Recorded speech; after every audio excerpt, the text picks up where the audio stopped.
আজকে যারা বলে সংবিধানে গণভোট নাই, তারা কি হাসিনার সুরে কথা বলে না?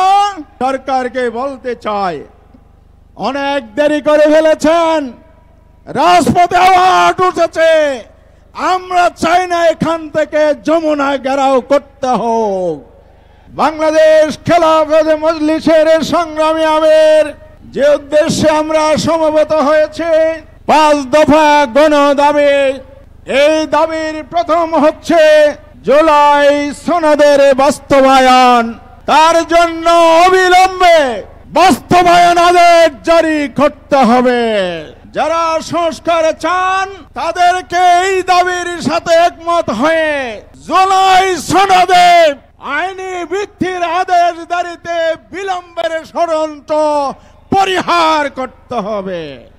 এই সনদকে যদি আরো শক্তিশালী করতে হয়, নতুন বাংলাদেশের পথে যাত্রা শুরু করতে হলে সংস্কারের প্রয়োজনে জাতীয় নির্বাচনের আগে গণভোট দিতে হবে।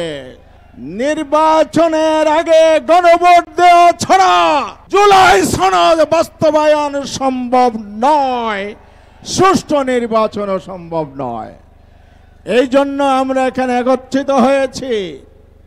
আমাদের বন্ধুরা কেউ কেউ বলে সংবিধানে গণভোট নাই, তাদের উদ্দেশ্যে বলতে চাই, ফ্যাসিবাদী আমলে পঞ্চদশ সংশোধনের মাধ্যমে সংবিধানের গণভোট বাতিল করেছিল শেখ হাসিনা তার সরকার। আজকে যারা বলে সংবিধানে গণভোট নাই, তারা কি হাসিনার সুরে কথা বলে না? হাসিনার সেই রকম সংবিধানের বাইরে যাওয়া না, এই জন্য তিনি জনগণের উপর 15 বছর ফ্যাসিজম চাপিয়ে দিয়েছিল। আজকে যারা বলে তাদের কাছে জিজ্ঞাসা আমাদের, 5 বছর পর পর নির্বাচনের কথা সংবিধানে লেখা আছে। 24-এর নির্বাচন যদি বলা হয় নির্বাচন, তাহলে 26 সালে কোথায় নির্বাচন সংবিধানে আছে?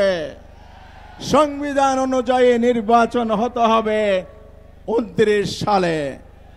এর অর্থ হচ্ছে আপনারা আবার নতুন ফ্যাসিবাদ কায়েম করতে চান সংবিধানের দোহাই দিয়ে। বাংলাদেশের জনগণ এই ষড়যন্ত্র বাংলার মাটিতে হতে দিবে না। তাই আসুন, সরকারকে বলতে চাই, অনেক দেরি করে ফেলেছেন, রাজপথে আওয়াজ উঠেছে। আমরা চাই না এখান থেকে যমুনা ঘেরাও করতে হোক।